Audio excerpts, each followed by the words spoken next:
All right. Fantastic. Thank you. Let me just do Ritesh for joining. He's the head of investments in Saif. Saif is robot advisory. It's the easiest way, probably the easiest way to start investing young and at your age with little funds. I really wish I had it 20 years ago. So thank you, Ritesh, for joining. And let's start. Okay, so investing for beginners. I would assume you have no idea what investing is. Even if you do, we'll try to cover a bit of everything from definition, risk and reward allocation, types of investments. That's the most important thing, the key takeaway, and how to manage your money. What is investing?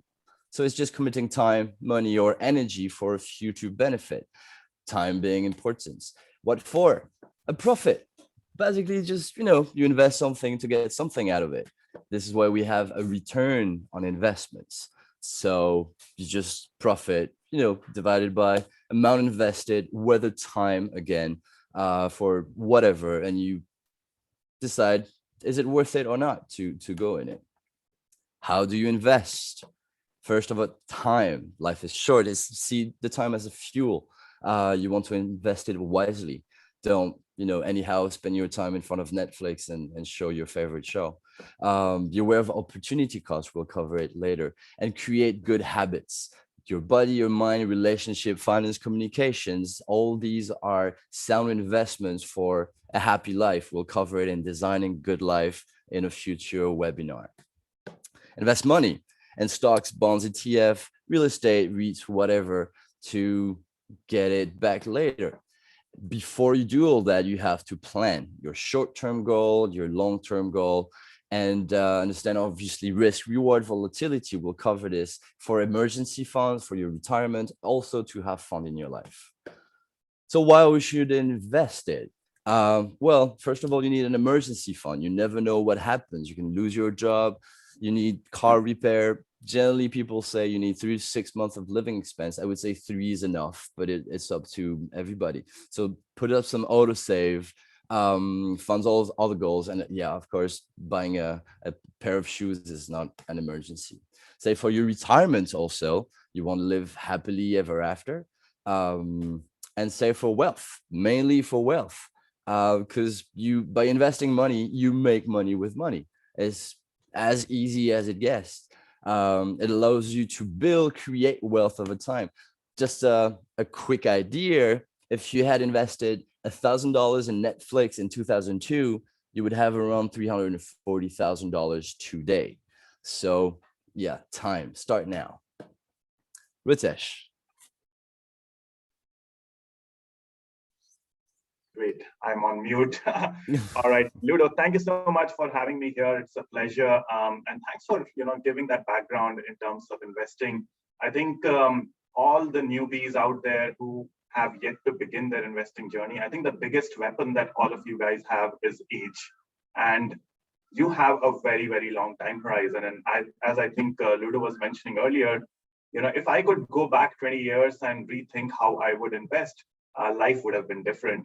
But you guys are at your prime. Make sure, I mean, the two basic and the most important things for you to think about is how to save as much as possible and how to invest on a regular, consistent basis. So I hope this webinar helps everyone to have a more disciplined and a systematic plan, such that you can have your life goals sorted out. And yes, I mean, some of these goals might be too far down the line, but at least you can begin on the right foot.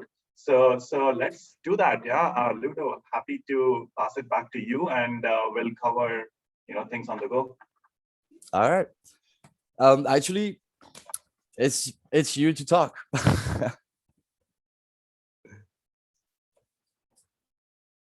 1 minute. Ludo, are we getting on the slides then? Oh, we are already on the slides. You don't see the slides? I'm not able to see the slide on my side. Oh, 1 minute. Let me see. Maybe my screen setting is a little different. Okay. All right. Sorry, I was not looking at the slide. I was looking at you. All right. So Thank you. go back to the previous slide. I just want to check like where. Okay, yes. So it pays to invest today, right? So let's go to the next one. Let's look at this graph, right?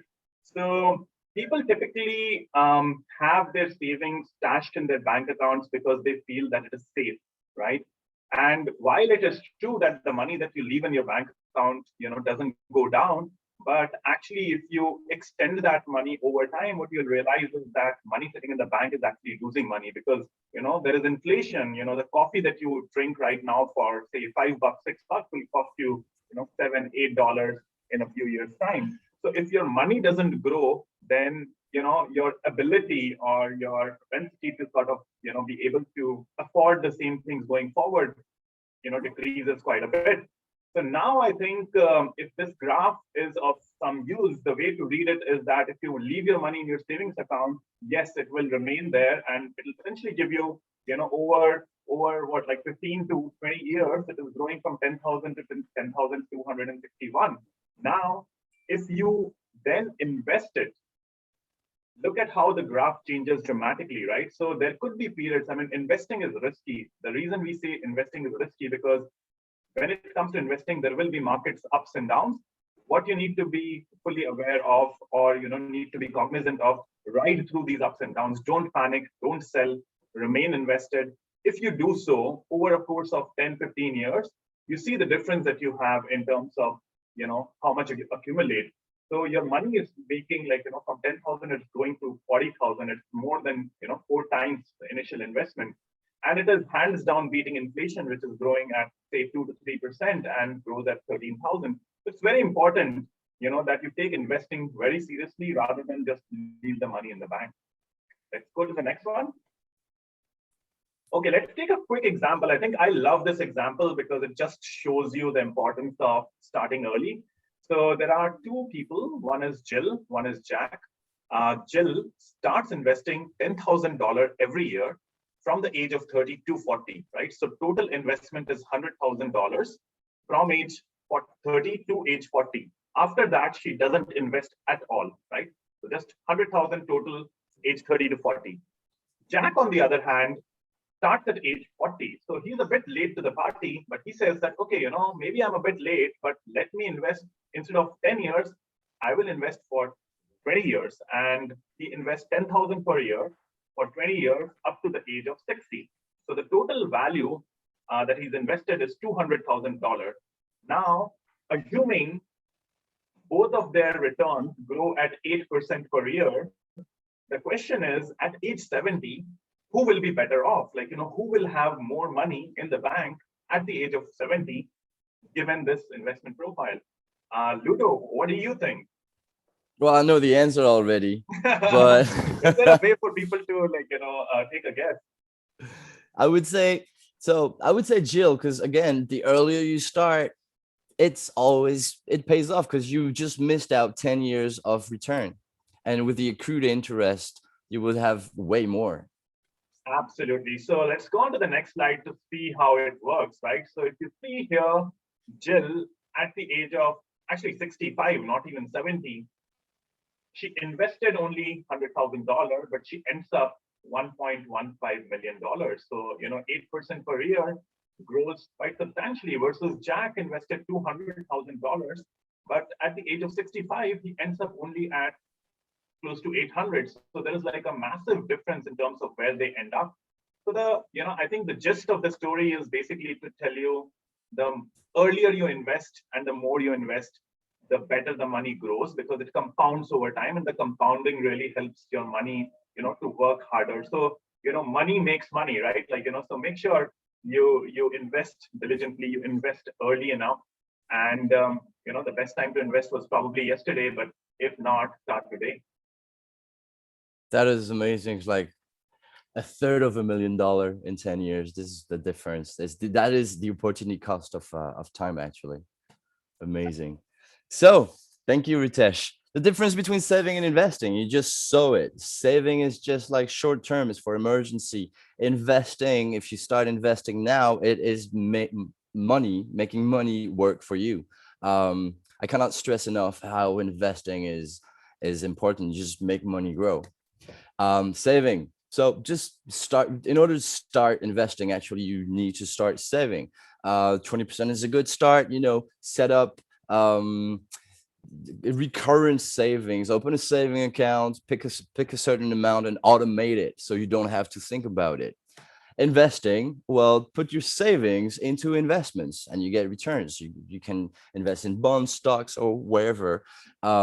Some invest in arts, some invest in whiskey and wine. Personally, I invest in stock market. Opportunity cost, well, saving, you're not making your money grow. Under the mattress, you see the difference. That would be in 30 years. Okay, in 30 years, you get only times 5 because it's a lower return, 5.48. The market nowadays, if you cannot make 8 to 12% a year, you're better off making, having a brokerage account that automates it for you. Opportunity cost, what is it? It's like, okay, you have $100, whether you spend it on shoes or you invest it at 5%. Generally, your opportunity cost would be 5% a year. With a compounded interest of 30 years, it would be way more. Inflation, as Ritesh said it, inflation works against you. Depending on the countries, depending on the time, you're losing around 2% a year with inflation. So yeah, again, invest it. So investing versus trading. Investing generally is long-term. Trading is short-term. Investing, you gradually build wealth and you have a long-term approach. You pick a basket of stocks, of mutual funds, bonds, or whatever investments, and you let it go. Trading is more frequent. It's like a side job. You have to really follow it almost daily. It's short-term strategy, and you try to, get 5% here, 10% there. Obviously, sometimes you would lose. Normally, investors don't really care about short-term loss. For instance, last year, the stock market lost around 50%, but in 2 months, it went back up and I think we finished at plus 20, something like this. Rule of 72, it's a fun one. Basically, you take your time, how much time to double your money. So if it's at 6%, it's 12 years. So at 8% is way faster. You can double up just like that. Wise words for the wise man said, part 1. All right, everybody knows Li Ka-shing. Li Ka-shing has many sets of rules. Tend to follow what you can. Basically, buy a lunch for people, more important than you, but basically just, surround yourself with good people. Become a bookworm. Learn. Sell like a wolf. Always, whatever you sell, services, yourself, whatever. Don't live above your mean. Learn also to learn from others. Help them, and don't hesitate to ask for help or advices. Start planning. Whatever you do, start planning. What is your goals in 5 years from now, 10 years from now, 20 years from now, and revise your goals every time. Don't let your ego rule you. Don't ever flash your wealth. Don't be like those crazy Chinese going, look how much I have. Discipline and stay focused. Work is 90%. Work hard in order to be able to play hard. And see when luck is here, just use it. Divide your money into sets of funds. We'll see it right after that. This is super important. Even if you make it, continue working. It's not because you can retire at 45 that you have to stop working. Keep on working.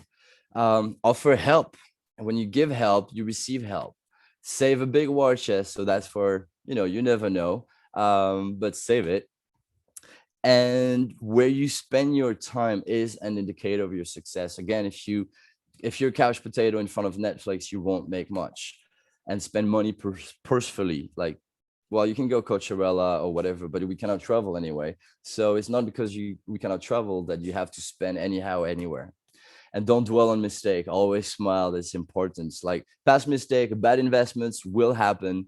Never mind. Roll through it. Continue going for it. And always pursue your dreams. That's important. Keep on dreaming. It's a good fuel. All the rules. The man has rules. The work. When you start working, try to make sure you have a good, policy. Don't waste your money. Learn, acquire knowledge, plan, map out a strategy again, be prepared. So save, strive for improvements. Again, keep on working and look beyond money. Money is not the end. It's not even a goal. It's just a tool for you to achieve whatever you want in your life. Fight for your principle. So stay true to yourself and contribute to the world. Help out when you can. The funds. Set a fund for living expenses. Generally 30%, for your day to day, your food, your phone bills, and whatever. Networking and relationship. I cannot stress how much important it is. The peers you have today will be your colleagues tomorrow. Whatever they do, you can help each other out. Here we call it the Guangxi. It's highly important. Invest your time in network, because network you pay forward and you receive tenfold. Set a fund for learning. Pursue whatever you want. You have Coursera, do an MBA after a booth is a good one. So save for learning too. Luxury and holidays, obviously 10%, because you need some fun. And set a fund for investments, 25% for investments. Save and invest it. So if you calculate, it's 90%, so there's 10% left. I call it a buffer. The 10% is a buffer. You can either invest it, put it here, or do it, consider it as a you money. So that's it. Buffett is another mogul, another billionaire with a flair. So for me, the two important things is on saving, do not save what is left after spending, but spend what is left after saving. So save, and don't burn through your money. And on investments, again, don't put your eggs in the same basket. You have to diversify. I'll go through there. I like his ways of thinking.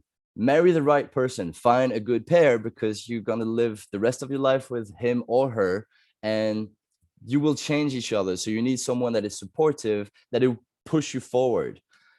Invest in yourself, learn, always learn, never stop learning. Associate yourself with high grade people, just like Li Ka-shing. Work on your network.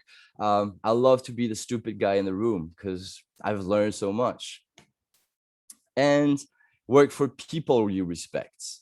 Money is not only money. If you could work for Warren Buffett, imagine the things you can learn with him. So don't only work for money, work for an idea, work for a goal, and ignore the noise. Yeah, whatever people say, make up your own decisions. Success, again, is not measured by money, but it's by people and your achievements in life. So risk versus reward. Ritesh, give it back to you. Thank you, Ludo. So I think this is very important that, what you mentioned about Warren Buffett as well, that it is very important to diversify and not have, all your eggs in one basket. So if you go into the next slide, it gives you a very good way to understand what this means. Now, this looks like a busy slide, and it's, a little bit hard to understand what's going on there because there are so many colors. But just think about the top row being the asset class that performs the best in a given year. And what you will realize is there is no one color that dominates the top row in any particular order. And what that tells you is that essentially year over year, there is no guarantee that if you invested just into the stock market or just into the bonds or just into real estate, you will earn money on a consistent basis. So there are always ups and downs, and some asset classes perform well over a given year, some asset classes do not perform well. Now, if you put all your eggs in one basket, meaning say one company or one sector or one particular asset class, that's when things can be a little bit rocky, because one year you can have a really good year, but another year could be really bad. For example, if you look 2006, real estate did really well, but the subsequent year, real estate was the worst, right? So if you put all your money just in real estate, it can be pretty daunting to go through that roller coaster of a ride. Rather, if you have a more diversified portfolio, which is a mixture of these different asset classes, you will have a much, much smoother journey. So while you might not end up at the top, you will also not end up at the bottom. So it's very, very important for someone who is starting off their investments to build a solid foundation. And a solid foundation is built by having a diversified portfolio. So make sure you diversify. I think, it goes without saying, Diversification is the only free lunch left. If you think you can make money by picking the right stock or the right sector on a consistent basis, it's really, really tough. I mean, it's actually tougher than, like, not tougher than winning an Olympics, but it goes into that same, domain that, it is the best of best managers find it really difficult to consistently outperform the market. So don't try to be, smarter than the market, follow the market, and then have some bits and pieces where you can play as well. But make sure your foundation is correct, right? So let's go on to the next one.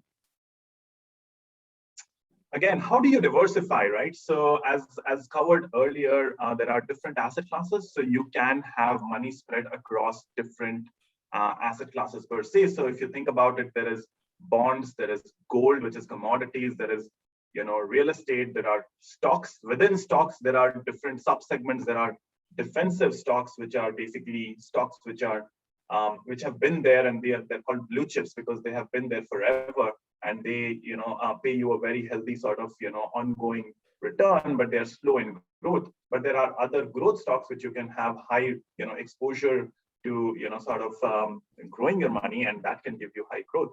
Now, looking at diversification again, how does it help to minimize risk? Again, when you have your money and spread across all these different asset classes, by default, no one asset class dominates, and by virtue of that, your money is a little bit safer and grows on a more consistent basis. How do you do it? You diversify your investment across asset classes, across geography, across industry, and across companies, in terms of value and size and growth and all of those factors. And again, I think have to reiterate again and again that diversify, build a solid foundation, and you will be fine. Let's go on to the next one. Now, I think diversification by default helps you manage the risk, but I think it is important to just highlight why managing risk is so important. If you go on to the next slide, it visually tells you how important and how daunting it could be if you lose money in the market. So for example, last year in March, when the COVID pandemic hit us really hard, if you were invested into, say, the US stock market, which is S&P 500, the S&P 500 from February to March gave up 35%. So if you had $100, it would have become $65 by the end of March. Now that could be really, really daunting, because if you lose 35%, for you to go back to 100, you need 50% return. So, if you lose 30%, you need 43% return to go back to even. Similarly, the more you lose, it is, harder for you to go back.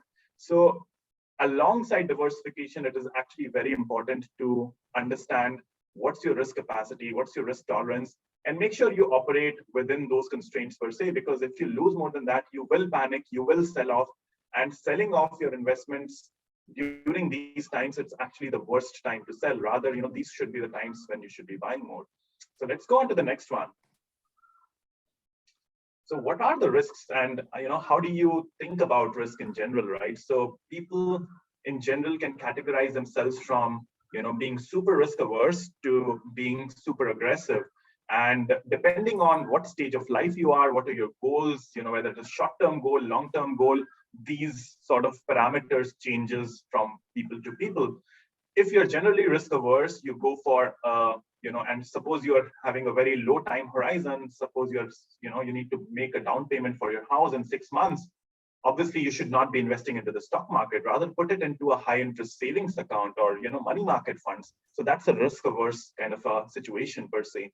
As your time horizon increases, the ability to take risk increases as well. So you can go from conservative, moderate growth, and as you progress through these different stages, your asset classes that you can take exposure to changes as well. So if you're going for growth, essentially you can have a more stock heavy portfolio, which really helps you grow your money and have that capital appreciation versus bonds, which usually are typically used for more stabilization and gives you passive income on a regular basis per se. Let's go on to the next one. Risk tolerance. Again, I think I mentioned this a little bit in the previous slide. It's very important to understand what's your risk tolerance. Typically, the way to understand that would be, number one, look at your finances. What's your ability to invest right now? What's your financial situation? What are the different goals that you want to achieve? Are there long-term goals, short-term goals, medium-term goals? Depending on the time horizon, depending on your personal risk tolerance, depending on the value of the goal that you want to achieve, your risk appetite changes accordingly, right? So the previous example that I gave you, if you're looking to do something in 6 months' time, your risk tolerance is generally lower because you don't want to lose that money. You want to preserve it. You just want to have a little bit more interest on it. Versus if you have, say, a 20-year down the line goal of retirement, potentially you can go for a super high risk investment because you have the ability to ride through the ups and downs and not be perturbed by it. All right, let's go on to the next one. Over to you, Ludo. Risk of loss, as you said, diversify, because there's so many ways you can lose your money if you don't plan enough. And as you say, like you don't have time to wait through the lost time. Well, this money gone and poof, and it's gone. So you have the business risk, the market. There's so many risks. So you have to invest. Don't gamble. Basically, take sound decisions. See your time horizon, see your goals, and then you can invest soundly. All right, risk versus reward. Well, depends. As again, it's like if you like risk, invest in crypto. If you don't like risk, just have a saving account. But these are mainly depending on your goal. It's not really whether I'm risk adverse or risk lover. It's just, do I have time or not? Do I need this money tomorrow or not? Risk versus reward, same thing. You have equity, you have cash. Just have one thing in mind: because of the inflation, all these cash in the bank, cash in the mattress, and so on, you will lose money over time. The rest can make money, but otherwise, obviously, the more risky around here. But otherwise, this is just losing money. Oops. So the liquidity, you have to have liquidity in mind. Liquidity is how fast you can get your money back. So this, again, depends on your goal. Cash, money market, bonds, ETF, stocks, all these are highly liquid.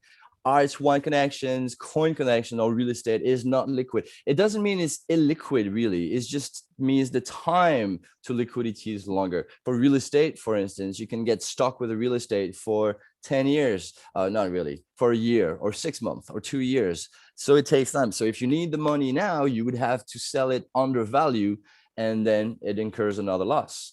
So again, depends on what liquidity you want. Volatility is whether the ups and downs, I would say, of the market. Cash and bonds is not volatile, so it's considered safe investments, whereas stocks and crypto, you see crypto, it's like a roller coaster. So the more volatile an investments, the more time you need to roll through the losses. You can also track the VIX. The VIX is actually something that you can invest in the liquidity, but it's more of a gamble. So you want volatility somehow. How does it work? Asset allocations. Okay. Basically, there you go. Whatever you do, diversify. I'll go through this really fast because I cannot stress enough the diversification. I'll just show you how it works. So conservative, balanced growth, and aggressive. Depending on your goal and your risk tolerance, you will diversify differently. You will put more into one assets, let's say bonds if you're conservative, or stocks if you're aggressive. Same thing, risk versus goal versus profile. You would always diversify differently. So all these, even the funds, the robots, they all diversify. So back in the days, it was very easy, but now, and more you wait, you have to diversify even more.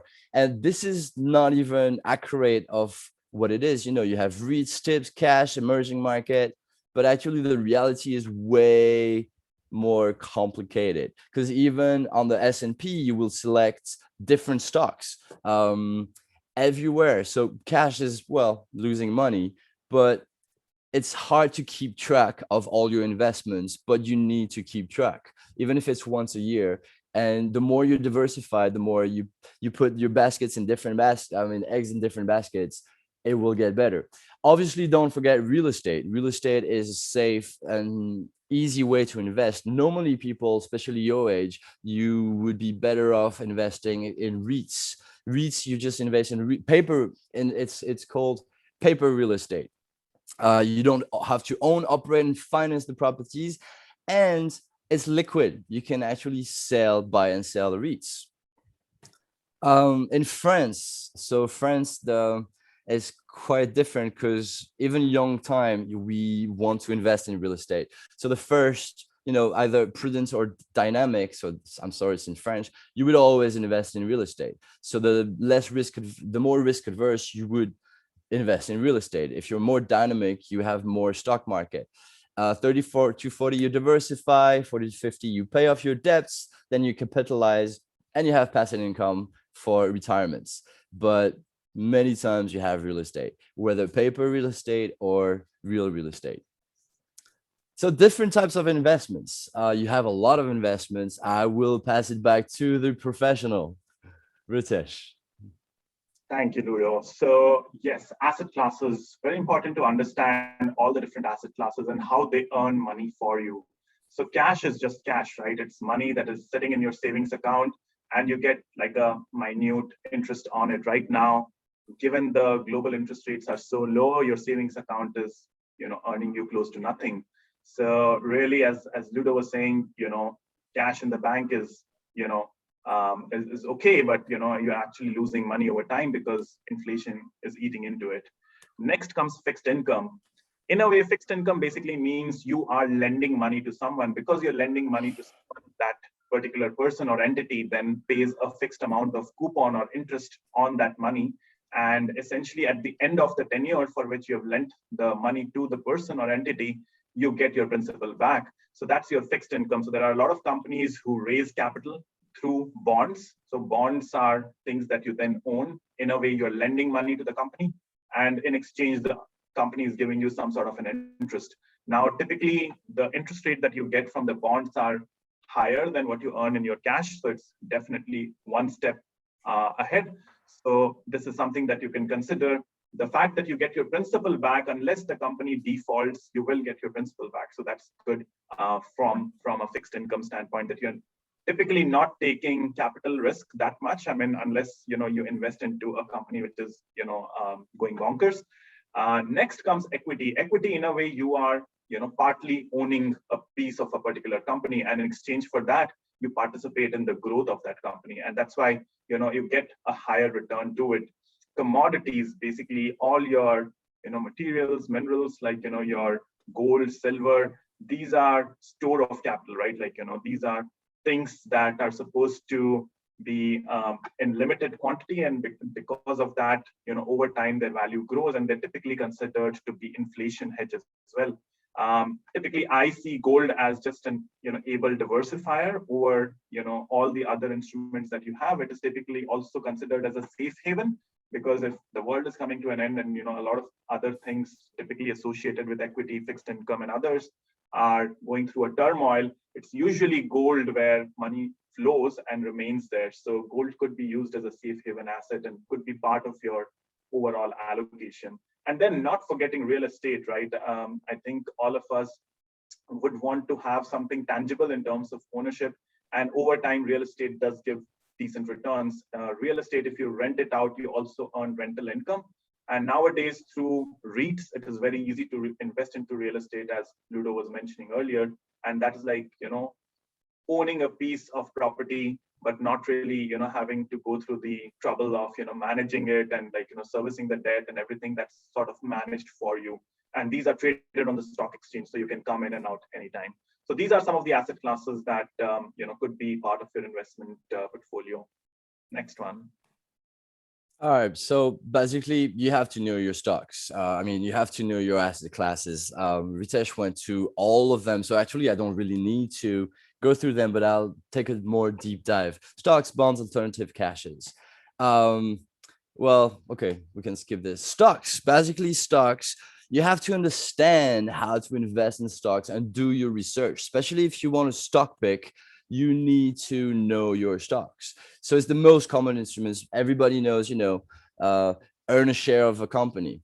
how do you know if it's a good stock? Well, do your research. The common measures is price per earning, price per book, price per sale, price per earning and growth, earning yields.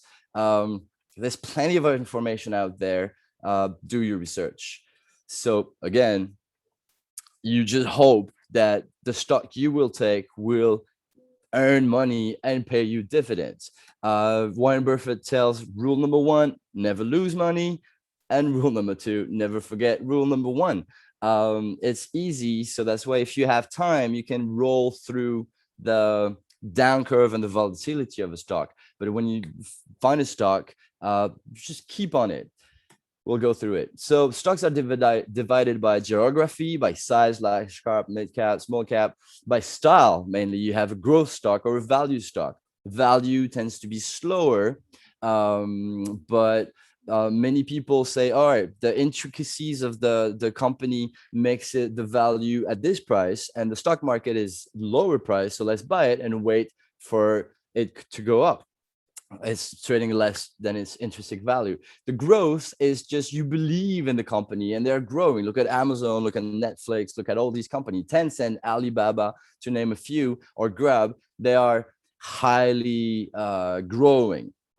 And then you have industry, so technology, healthcare, finance, 5G, and so on, fintech, health tech, and you have ESG investing. ESG investing, I'm not so good. Another Boothie is very good at it. It's by doing well, by doing good, and investing with a purpose. It's a gray area still because there's a lot of make and mac with ESG investing, like who is truly ESG, but there's still money to be made in it. So growth versus value. Again, growth is fast growing and value is undervalued stock. So you need the valuation metrics, the intrinsic value, the debt to equity ratio, price to free cash flow, and company fundamentals. I will go through it after. Both are good. Again, you don't only go growth and don't only go value. You have to diversify, because not all growth will grow as fast. No value will go back to its value when you think it will. Good terms to know: a bull market or a bear market. The bull market is like a bull, it's rising up, whereas a bear is like going down. So you can actually short sell also, sell the stock. I don't advise you to sell yet until you're very confident in it. But basically, bulls make money, bears make money, and only pigs get slaughtered. If you don't do anything, well, you get eaten by the market. Avoid investing traps. Basically, diversify. Don't get fewer than 10 stocks. Even if you have $1,000, take 10 stocks. Don't aim for short-term gain. If you want to invest, stay in the game. Otherwise, you're a trader. So it takes time. Don't invest all your saving in stocks. You have to diversify. As in REITs, again, diversify. Don't borrow money, especially now. Don't over leverage yourself. Start small, and then when you get really confident and you have a surefire way to do it, then you can think of it, but don't take too much risk. Again, we don't want you to lose your money. Don't buy stocks just because they're cheap. Buy stock because you believe in it, you believe in the company, and don't expect all your stocks to go up. As Ritesh said, you have to diversify, because emerging market might win one year and lose the other year. And don't use options in your first year. Options, it's the same thing. It's kind of a gamble. So keep it simple, guys. Basic for stocks market. Again, build an emergency fund, pay off your high debts, because the debt is just money that goes out. And if it's a 3% or 4%, it's 3 or 4%, you don't win. So just pay off your debts. Have a budget. This is super important. For those that know me, I'm full about the budget. Know your goals and your timeline, what you want your money to do for you and for what goals.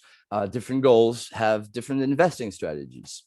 Know your risk tolerance, again, whether you're risk adverse or risk lover. Choose a brokerage, either your bank or with a robot advisor like Saif. I'll go back to it. And always do your due diligence. Know where you put your money in. Many people will tell you invest in here. Don't believe them. Do your research. Whatever they say, do your research. Build a device portfolio. You have to diversify on your own. with mutual fund, with robot advisors, with REITs, with whatever. Don't put your eggs in the same basket. Invest logically, not emotionally. It's not because you like one thing that it might work. Again, do your research and avoid leverage. I cannot go more than that. Don't go with CFDs, contract for difference, yet, because you can lose it all super fast. Short selling, so I don't advise you to do it yet, but basically it's just selling when you know a price will start, like GameStop, for instance. When GameStop was at 500, it was a time to short sell it because it made no sense. So if a stock makes no sense, just short sell. Famous short seller was the Big Shorts, where the I forgot his name. He shorted the real estate, but it took time. It took him 3 to 4 years, and he had to actually keep on the money, bringing in the money to keep his position. So it can be really risky, but it's a bet basically that a stock will fall. So what you should do, basically buy 15 or more stocks.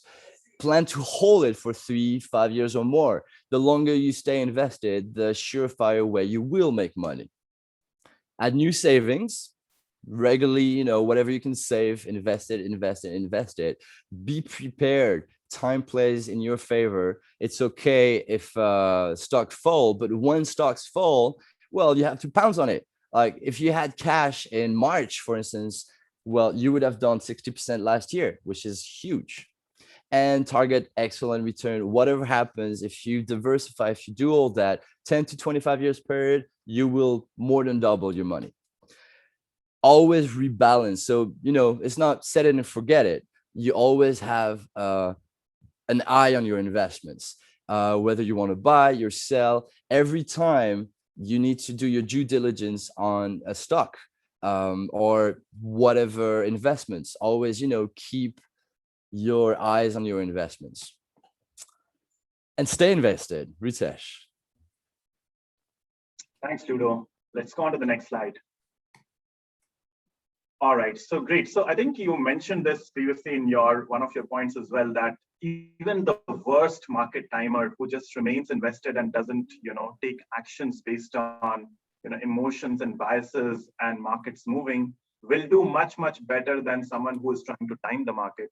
And this graph just shows you visually how that works. You again go back to 2004 and you have invested $10,000 and think of a person who's trying to time the market and trying to see that, okay, whenever there are dips, I will enter and I will buy more. But what tends to happen is people, when they're trying to time the market, they often tend to miss out on the rally back because the market is the market. It's much more smarter than us. By the time that you react, the market can come back up very, very quickly. And what this graph basically tells you is that if you miss the 40 best days of the market move up, you will actually end up on a negative return after 15 plus years, versus if you just remained invested, you would have made a much, much higher return on your money, right? So it is very, very important to remain invested. Time in the markets is most important rather than timing the market, right? So let's go on to the next one. And this again shows you why time in the market is so important. If you look at this chart, basically, as you go and invest for a longer time horizon, the number of negative or the red bars start to decrease and decrease and decrease to the extent that they don't no longer exist for, if you invest for 20 years. So if you invest for 1 year, there could be negative years, positive years, and that can happen on a more regular basis. But as you elongate your time horizon, what you'll realize is, and again, going back to the 10-year and 15-year, 20-year example over here, this data goes back 150 years, right? So go back 150 years, you start at any point and you stop 20 years from that point, you will always and always make money if you remain invested. So again, if you have a long-term horizon, if you invest and don't panic and ride through the ups and downs, you will end up making money if you remain invested. So very, very important, and I think very powerful slide as well. Next one. All right. So basically, again, there's many resources from investment strategy, stock news, education, market research. Google is your friend. Be aware. Always look out for information. Keep your ears out. All right, another wise word from a wise man, part two. The tenets of Warren Buffett. How does Warren Buffett invest? Basically, he has business tenets. He looks at the business. Is it a good idea? Is it consistent? And is it long-term prospects? The management is the team behind it. The CEO, the team is sound. Is it candid? Is it open with its shareholders? And do they resist institutional imperative? The financial tenets also look at the financial of the company. Look with company with high profit margin. And the market tenant, is it a good idea? Is there value for the business in the market? Would people actually buy it and purchase its products? Focus investing, basically, Warren, he chooses a few, again, 10 to 15. He diversify, look at the past, look at the probability of the company. He allocates the funds proportionally, um, and he leaves it. Basically, Warren Buffett is not a seller. He's a buyer. He buys it and he holds. You very seldom hear Warren Buffett sell a company. When he does, though, well, the stock plummets because everybody follows Warren Buffett. And again, the longer you stay invested, the greater the reward. So buy at value, sit on it, and let time work for you. And basically, when you choose a company, see yourself as a partner in the company. You just give them your money for them to grow even more. So how do you value a company? Again, you look at the market cap, the profit, the assets and liability, and you compare the same companies one with the other. For instance, WeWork, you see, it was valued at 47 billion and lately at 8 billion. So might not be a good idea. So different types of investors, either you're passive or you're active. It just depends what you want to do. Basically, do you want to spend time following the business every week, every day? Do you want to spend hours trading every week? Can you accept the risk that sometimes your choice just like crashes down? Do you have a short or long time horizon with your money? Just know that on less than 10% of active trader actually beat the market. You're better off being passive if you're not willing to spend the time in it. So active investing, again, you pick individual stocks. Generally, you day trade or week trade, and it's for short-term profit. What do you invest in? Stocks, bond, options, ETF, commodities. Well, you can make money actually by trading. You can make a lot of money by trading, but more often, as Ritesh said, you will lose the days that the stock goes up. And if you lose 40 days, well, you just lost a greater potential. Again, if you want to be active, choose a right brokerage account. Don't do it with your bank. The fees are just crazy. Passive is not about timing the market. It's just about investing and wait for it. It's long term and it generally always works. So where do you invest it? Mutual funds, stocks, bonds. So the same thing, you invest in the same thing, but just you stay in it. It's easier. You have less risk and it's less expensive too. Use a robot. Use a robot advisor. They do all the work. So they are active while you stay passive. It's the best of both worlds. And oh yeah, Scythe is a good one. So you have active or index. Again, index is just following what's happening. Robot advisor also follow the market, but they have this AI that makes it actually easier for them to do it. So different investment strategy. Again, passive versus active. You have growth, you have value, you have income, indexing, dividend, contrarian. Contrarian are those that goes against the market. Personally, I do a mix of passive value growth and income investing. This is how I diversify my portfolio. Reminder, so the stock market on average is 10% a year, but you always have down times. Again, the longer you stay invested, the less down affects your portfolio. And great investing is a marathon. You go there and you wait. You need to be patient with investing. Don't anyhow say, oh my God, I lost it all and I want to sell everything. So then you would just take your losses. Stay in, the market will work for you. So decide your investing approach, how much you're willing to invest, especially in stocks, open an investment account, diversify, and keep on investing. And you need a goal for that, Ritesh. Absolutely. So I think it's very important that when you're investing, assign a particular goal to it. If you have uncertain goal, and if you're just like, let me try it out and let me, put some money, to work, typically it doesn't go that well because you're not committed to it, right? So if you go into the next slide, Ludo, these are the things, right? If you don't have clear goals and you don't have full certainty about your financial situation, that's what is, doesn't help in terms of making you have a decisive plan for your finances. Once you put them all together, that's when, it can be a death spiral, right? Because if you have unclear goals and if you don't plan, basically you will end up doing nothing. So the call to action doesn't happen if you don't create goals and don't, commit yourself to those goals. So typically, again, if you're a young, person who's just starting off, typically your medium-term goals could be, say, buying a house or wedding expenses or, some of these, trips or something that you want to do. These are more near-term expenses, or, you want to pay off your student loans. All of those could be, medium, short to medium-term goals that you want to achieve. And for that, you really need to define that, okay, for these goals, this is the dollar value that I need to achieve. And for me to reach that dollar value, I need X percentage return. And for me to generate that X percentage return, I should invest today, X, Y, Z.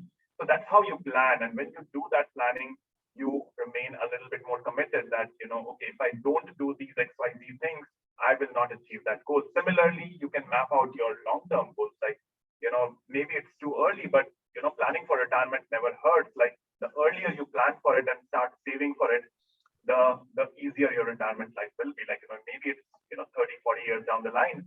But if you start small, and I think I read somewhere, I don't remember exactly, but even if you put like $15 a month, $15 a day for your next, like, 20 to 30 years, you will end up being a millionaire. So, like, just don't forget the power of compounding and define your goals and make plans accordingly. Next one, please. So goals, I think I covered this already. So, like, plan your goals, whether it is short-term goals, medium-term goals, long-term goals. Understand what's your personal risk appetite, right? Like, someone who is, not comfortable with like a 10% or 15% drawdown within your portfolio, you should not be investing into a very high-risk investment or a single stock or just like 5 or 10 stocks. You should have a more diversified portfolio, not just into the stock market, but bond and gold and other things as well. So understand what's your risk capacity and align your investments to your risk tolerance, like very, very important. And then, how do you use an asset allocation strategy that caters to this, goal that you have, the time horizon and your risk tolerance, and accordingly, invest in a manner such that you don't panic and sell out, right? So, avoiding the loss of principal. All right, next one. So I'll go very fast in bonds because we covered this. Bonds, simply put, is people are borrowing money. So you have corporate bonds, municipal bonds, treasury bonds. Corporate bonds generally tends to be on a higher interest rates, but because they are riskier, I mean, the company can default. Treasury bonds are lower risk but lower reward. It's also a way to diversify your assets. Every managers will have some bonds just to secure a part of the assets, and you can, just sell the bonds and invest it elsewhere. See it as tradable cash, but actually that makes a bit more money. So it's basically IOUs, treasury, state government, local governments. It's not liquid. It's less risky, but it's a fixed interest rate, and there's a maturity there.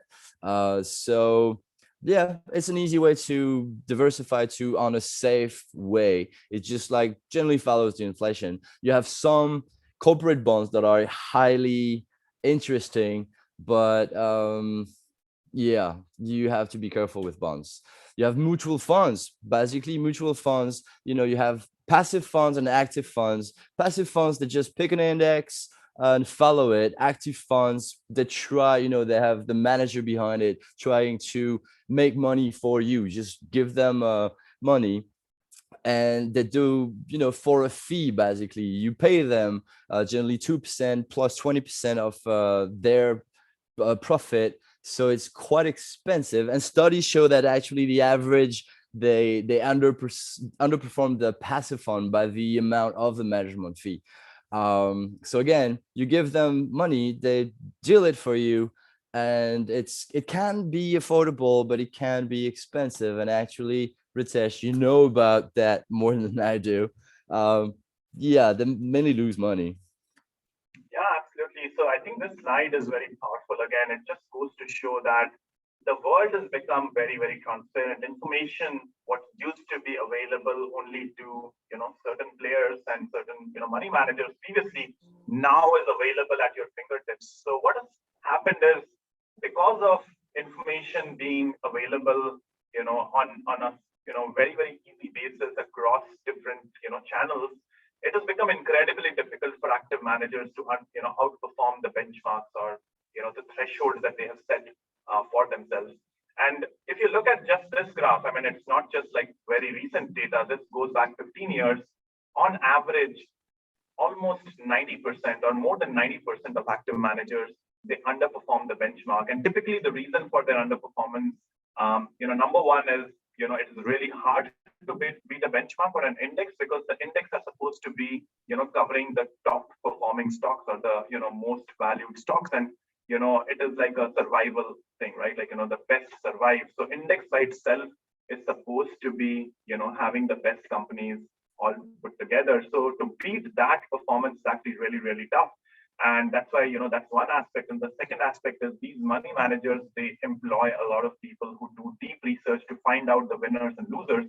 And because of that, their cost of operating is pretty high. And those costs are actually borne by the investors. So you end up paying a lot of fees. And because of that, at the end of the day, if you invested just into the index itself rather than through the money manager, you would have made similar or maybe, more money. So very important to know that some areas there might be reasons for you to go to an active manager, but in general, almost 90% of them underperform the benchmark. Next one. So I think, how do you minimize your investment costs, right? I think this is very important. I think if you're paying 2.5% on an annual basis to an active manager to manage your money, it can have a pretty prominent effect in terms of how your money grows. So if you go to the next slide, it just shows you the importance of saving costs. So if you just consider these two cases where in the first case you don't pay any costs. So suppose you just operate all by yourself, you have a brokerage account, you just have some transaction charges, but you don't have a management fee associated with your investments. You can pretty much grow your wealth without having to pay an active manager. On the other side, there is an active manager to whom you have given your money and you let the manager manage it. So these could be unit trusts, mutual funds, and other such managers. And because you're paying that 2% fee, if the returns generated is say 6% per year over 25 years, it can be as much as 50% of your profit. So your 100,000, you could have earned 330,000 of profits on it if you had paid no fees. But if you paid 2% fees on an annual basis, you've lost out 170K.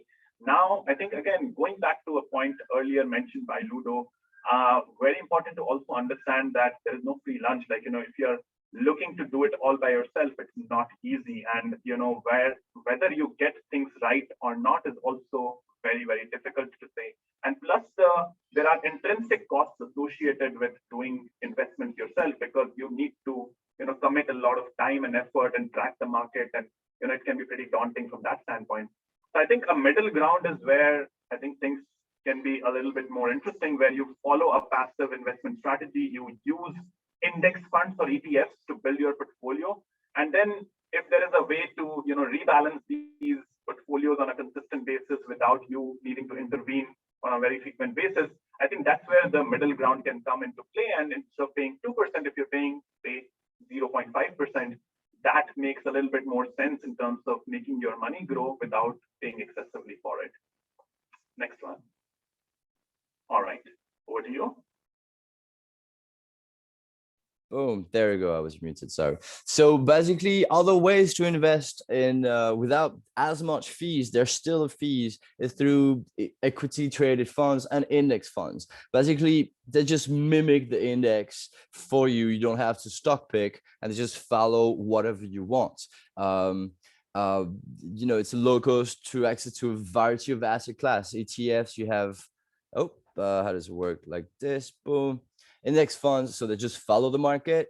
You can follow an index on fintech, on health tech. They have so many indexes. Same with ETF. They provide exposure. They take the guesswork out of stock investing because they do it for you. They are liquid because you can buy and sell ETFs, and they make the fixed income portion of your portfolio quite easy. The drawback is they don't have as much return as buying individual stocks, but it's an easy way to diversify. And they're low cost, but they are not free. So whatever happens on the ETF, you will have management fees that will slowly eat away your returns. So again, it's exchange traded funds. They have a collection of everything. And difference between ETFs and mutual funds. Well, mutual funds are way more expensive and don't make as much. ETFs are easier. And again, they trade through the day. You can exchange it. Don't forget real estate. So I'll go through it really fast because you're a bit too young, I would say. You're better off like powers in your age, because instead of starting like Jill at 30, you can start at 20. So imagine the amount of difference compared with Jack. But real estate is also a good way to earn money, passive income for your retirement by rental. Basically, you buy it, you become a landlord, and you rent it. An easier way to have real estate is through REITs. They're basically dividend paying stocks of companies that own real estate.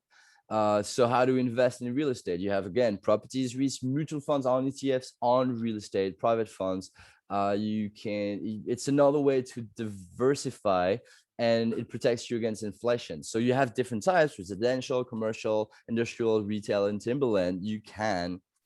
And yeah, monopoly is, again, don't go to jail, but you have to be patient with real estate. Generally, the return is anywhere between 4 to 8% a year. It's sometimes you can lose money because of asset depreciation, but it's a long term. But always have some REITs in your, or real estate in your portfolio if you can.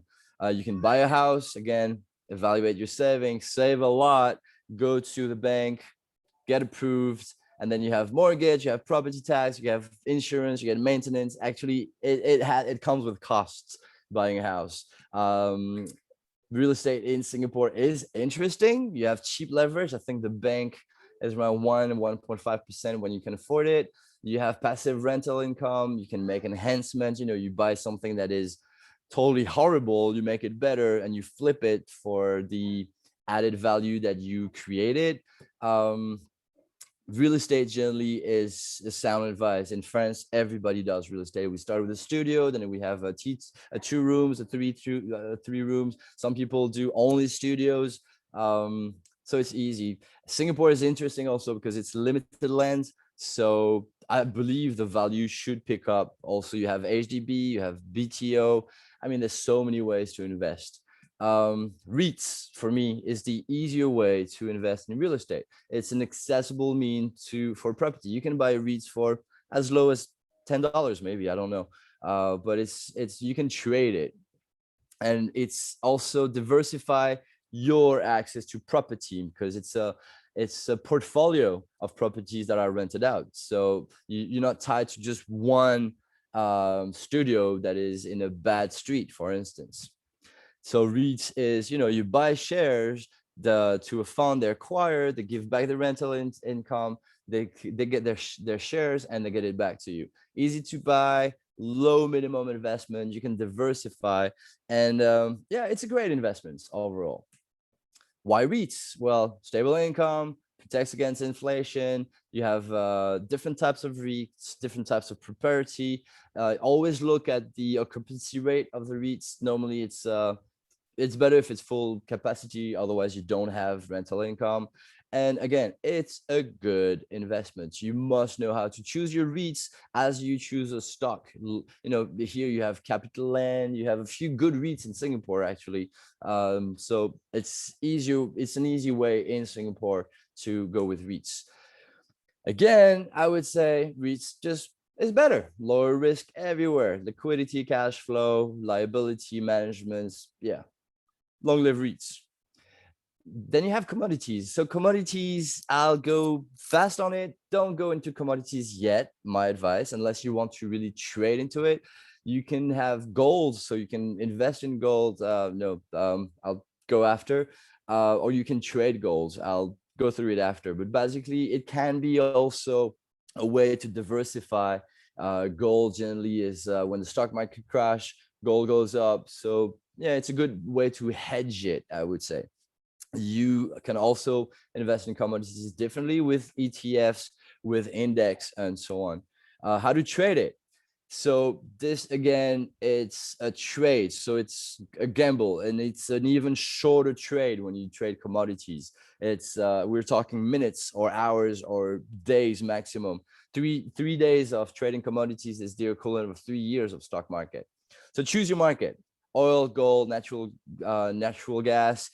You can have CFDs. CFDs is leverage, contract for difference. If you bet, for instance, if you have a leverage times 100, which some people offer, be highly careful, because if you have 100 and you invest 10, that means you're actually betting 1,000. So you can lose it all quite fast.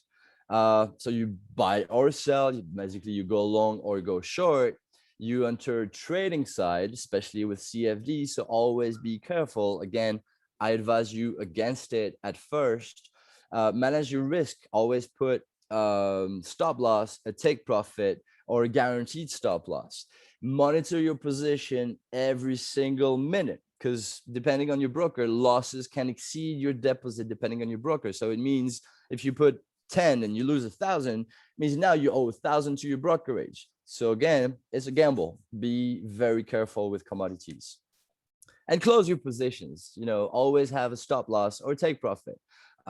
Always do it. Just don't let the position run unattended.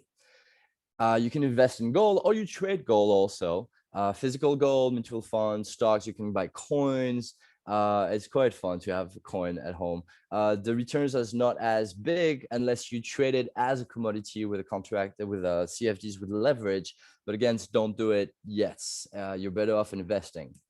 Technical analysis, these are for traders. So you try basically to predict the future. Normally you have buy signal or sell signal. So this is technical. It's for day traders or momentum investors. Again, don't do it yet unless it's highly risky. Robot advisors.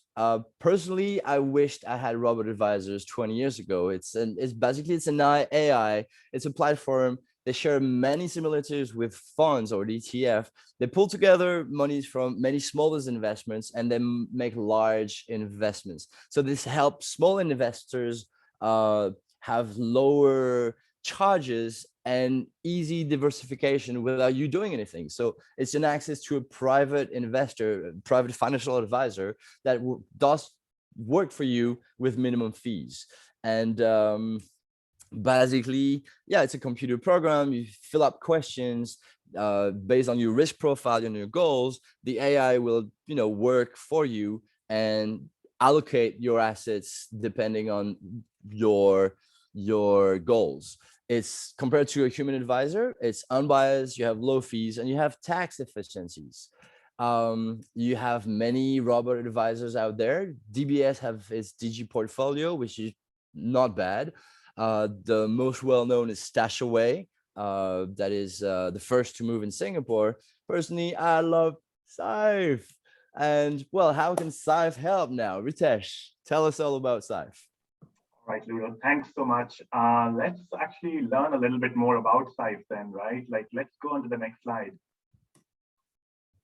Okay, great. So this basically talks about the history and team of Saif. I think before even going into the history in terms of our timeline, it's very important to understand the genesis of Saif So SIFE, I think, was born on the premise that, all the things that previously Ludo and I spoke about, right? Whether it is, underperformance of active fund managers, the human emotions and biases that typically lead us into not making the wisest of decisions, and the cost of investing, right? These are three, things that as investors, as a lot of my peers, a lot of my, senior folks, as well as, relatives, they were struggling with, and they were like, how do we make things work? And there, we are living in a world where we have just too many options. Even within the robot advisors, you've seen like there are so many options available. Now, I think that is where confusion happens, because once, like if you go back 10 years, there were not too many options. You just go with the bank and invest whatever they tell you to do. But now with so many options, how do you get started? It's like a huge menu item, and it's very difficult to just, decide where to go. I think that's where we thought that we could design a system, design a platform that helps it easier for everyone and anyone to invest in across wealth spectrum per se. So if you just look at the history and team, SIFE was born 2017. We are a Singapore headquartered company. We have a license from MAS, which is a fund management license. We manage money for retail as well as institutional clients.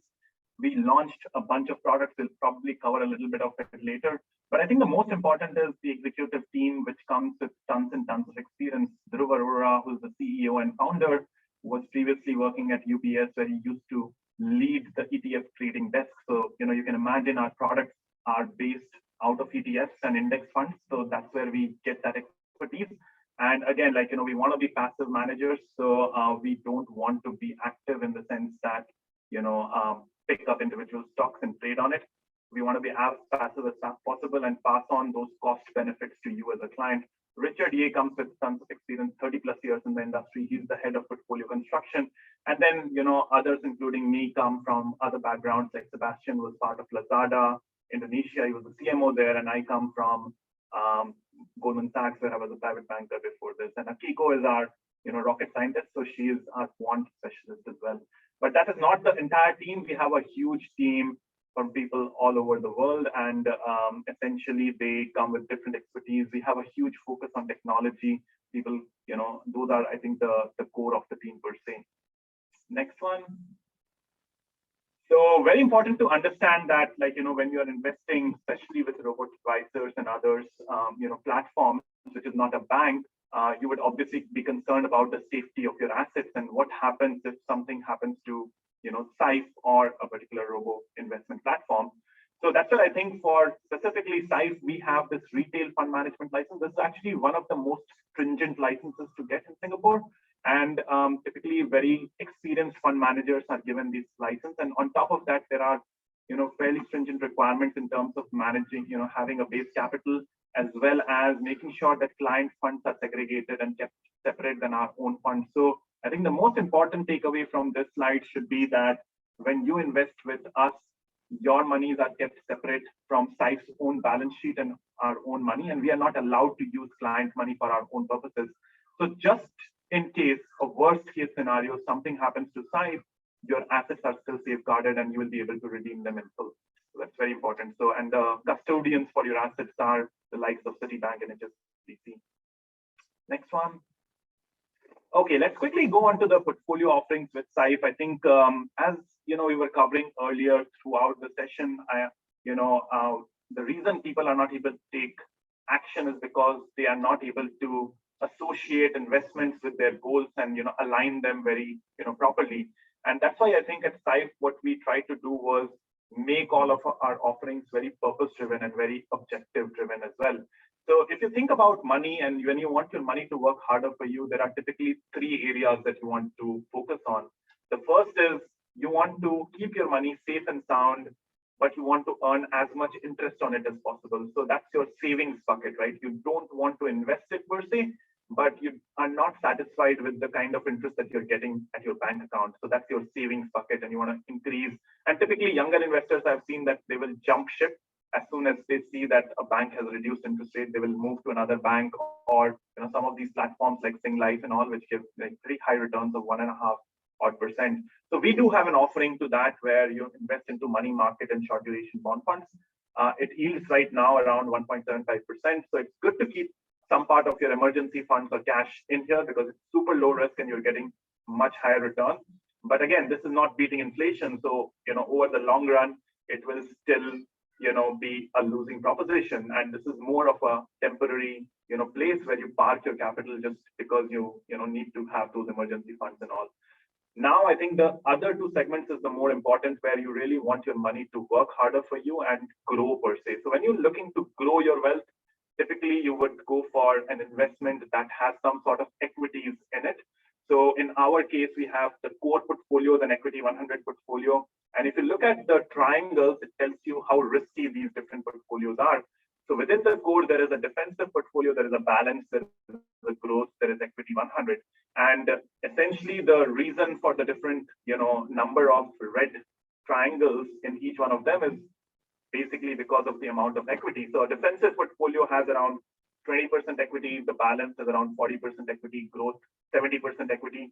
And if you're super aggressive and you have a super long time horizon, go for equity 100, which is 100% equity, right? So depending on your time horizon, depending on your risk appetite, depending on your goal, you can choose one or the other, or you can use a combination of these strategies to align to those goals. The last bucket typically becomes the income bucket and the growth bucket, or a combination of income and growth. And that's where, I think we talked a lot about REITs. I think SIFE is one platform which is uniquely known for having our REITs portfolio. This REITs portfolio is built in partnership with the Singapore Stock Exchange. It contains the largest and the most tradable REITs in Singapore. And essentially, REITs give a very high dividend yield of 4.5% to 5% on an annual basis. So on our platform, you can have easy access to a diversified pool of REITs without having to, again, go through that hassle of choosing your right REITs and thinking through when to go in, when to come out. And also, there are a lot of nitty-gritties associated with REITs when they pay out dividends. For a young investor, typically you would want to reinvest the dividend back to your portfolio. But if you go to a brokerage account and if you get like $100 of dividend, want to invest it back, you're getting charged $20 to just reinvest that into the REIT. It's really, really tough, building a REIT diversified portfolio. With our portfolios, you can actually get this access without having to worry about any minimums because we don't have, per transaction charges and all. So I think, again, the purpose of this slide is just to tell you that for all your buckets, whether it is the savings bucket, whether it is the income bucket, whether it is the growth bucket, there are portfolios, ready-made portfolios available for you to just take and go. And we will do the hard work and heavy lifting in terms of making sure these portfolios are optimized to generate you the maximum possible return on a risk-adjusted basis. All right, so let's go on to the next one. I think I'll quickly cover, how to get started. So our platform is super simple. You go onto the App Store or Google Play Store. You can go onto our website, www.sife.com. There is a Get Started button. You choose your portfolio. You go through a bunch of questions. It will recommend you a particular allocation. After you are okay with it, you can create your account, get started. You can invest your money. You will be able to track your investments on a regular basis. Everything will be transparently shown, whether it is the current value of your investments, the profit or loss, the transactions, the fees, everything is shown transparently on the platform. Next one. And what does it cost? So essentially, it's an all-inclusive fee, starts from 0.4%. The more you invest, the lesser the cost. So it starts from 0.65% actually, if you're investing less than 20,000, I think. If you invest more than 20,000, then progressively the fee reduces to 0.5 and 0.4%. And this is essentially an all-inclusive kind of a price to you or a cost to you. And again, what do you get out of it? There is no transaction fees. Each time there is a buy or sell. When you put money to us, we use the whole amount of that money to buy into the underlying securities that are part of these portfolios. There is no entry fee, there is no exit charges, there is no gimmick of, there is no holding period. You come in, say 1 month later, you don't like it, you can take your money out. You can switch between portfolios. So, you started with one portfolio, you thought this is the right one, but you think like, I need to go into another portfolio to, better align to your goals. You can do those switching without any cost. Dividends can be automatically reinvested without any cost. Rebalancing free of cost.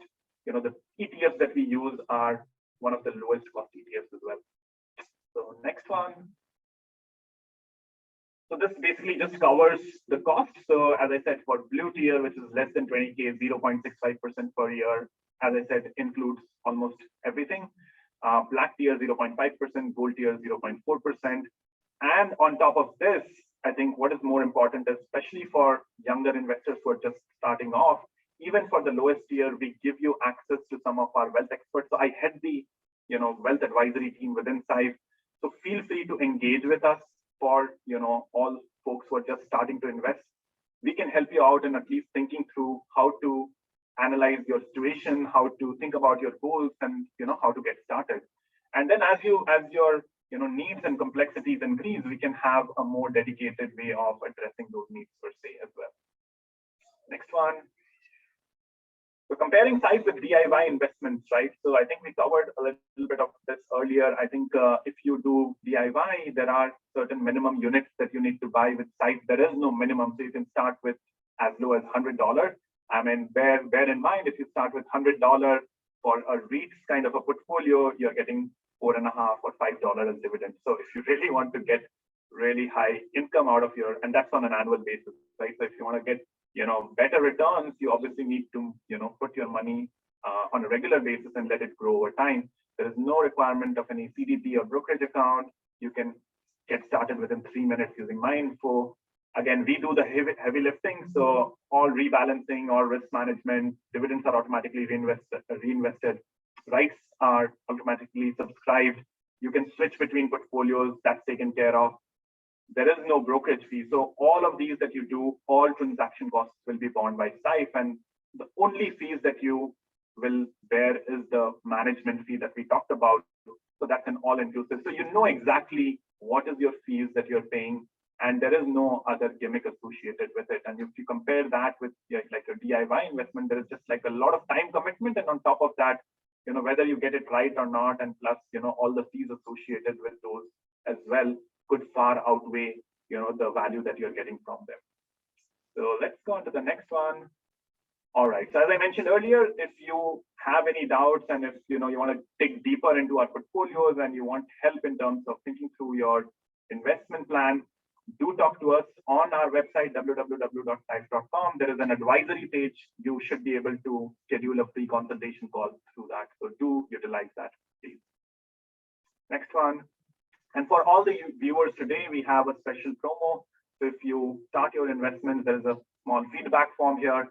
Once you complete the feedback form, for 6 months, your fees will be waived off for the amount of investing that you do. I think it is for the first 30,000 of your investment. So, any amount that you put up to 30,000, the first 6 months of fees will be waived off for you.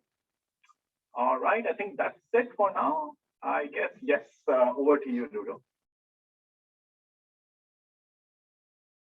Okay, I think Ludo is just give me some time. There you go. There you go, sir. All right. So that was SIFE.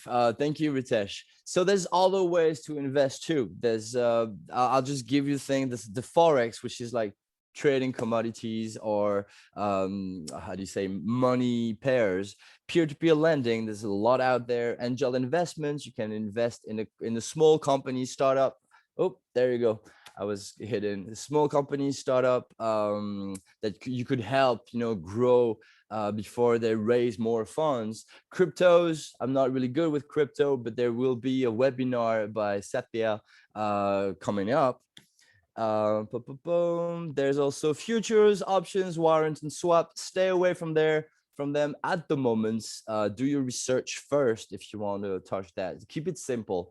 You can also invest in wines, whiskey, art, watches. I mean, there's so many investments out there. All right. I don't know if Shuwei is here. Life insurance here in Singapore is quite big. As Shuwei is one of my mentees, I think he knows way more about life insurance than I do. But basically, it's for you to keep it for the future. It's also a term of investments. All right, the key takeaway. Ritesh, do you want to get the key takeaway before I go to the wealth management? Thank you. Yes, absolutely. So let's just quickly summarize all the points that we had covered earlier. So number one, it pays to invest today. Don't wait. If you wait for another 5 years versus you start now, the power of compounding really helps. So, don't wait another 5 years. If you didn't start 5 years back, start now. Number two, don't put all your eggs in one basket. Diversify, diversify, diversify. That's the only free lunch left. As we covered earlier, one asset class can perform well in a given year, but it can also have a down year. So have a diversified portfolio. Manage your risk. So manage risk first over returns. Think what's your risk appetite. Think what's your risk tolerance. If you're not comfortable with a 15-20% drawdown, make sure you're not overly concentrated into certain stocks or certain asset class, and especially like crypto world, like be very, very careful. Like you can actually lose all your money there. So again, make sure you diversify, make sure you manage your risk over returns first. Number four, stay invested. I think very, very important to reiterate this point that timing the market is not the important thing. Time in the market is the most important. Remain invested, ride through the ups and downs. If you're able to stay there and hold, that's how you will make money over the long term. So please do stay invested. And last but not the least, minimize your investment cost as much as possible. Now information is available very, very easily. Do some research, do some due diligence, go into the details and figure out like what are the underneath costs associated with your investment. Typically, a lot of investment products have costs buried into the finer details. So make sure you unravel those points and understand what's your entry cost, what's your exit cost, what's your ongoing cost, and then decide for yourself if that cost is actually worth it, right? So very important to minimize that. Number six, I think, to align your goals with your investment, clearly define whether it is short-term, medium-term, long-term goals, and make sure that your investments are aligned to those goals per se. Next one. All right, I think a couple of very good examples, and again, just shows the power of investing early as well as investing more. So this particular example, this person, Priyanka, age 40, initial investment of $30,000. She has a downside risk tolerance of 15%. She invests $1,000 a month, and she wants to retire at age 65. So if she starts at age 40 and invests $1,000 a month, by age 65, she will get up to 790K in real returns, and nominal returns 1.3 million, which basically means a monthly retirement income of around $6,000. So expecting a life of around 85 years, which is pretty much the average life expectancy in Singapore. So for her to sustain 20 years in her retirement age, she can get around $6,000 a month as a retirement income if she starts at 40. But again, I think important to highlight, if she had started at age 35, she could have actually, lived an even merrier retirement life. So she could have earned or had $8,600 a month. And the more she waits, the actual retirement, lifestyle deteriorates, right? So you go to 4,000, 2,000, 1,500. So again, very important to start early. Next slide. I think the next one is, investing as much as possible. So I think these are some, again, key takeaways for everyone who's attending the webinar today, that try to save as much as possible and try to invest as much as possible, and, start now, right? These are the three, core principles that you need to, I think, take away from the session, that, if you start early, and then if you, instead of $500, if you can invest $1,000 a month, the amount that you will end up at age 55 will be way, way different. So again, from 3,000, it jumps to 4,000 to 6,000 to 8,000. The more you are investing on a regular basis, the bigger the power of compounding, and your money will work harder for you. So again, reiterating, point number one, save as much as possible. Number two, invest as much as possible as well, and remain invested. I think that's the third one. I think we can just skip that we mentioned previously.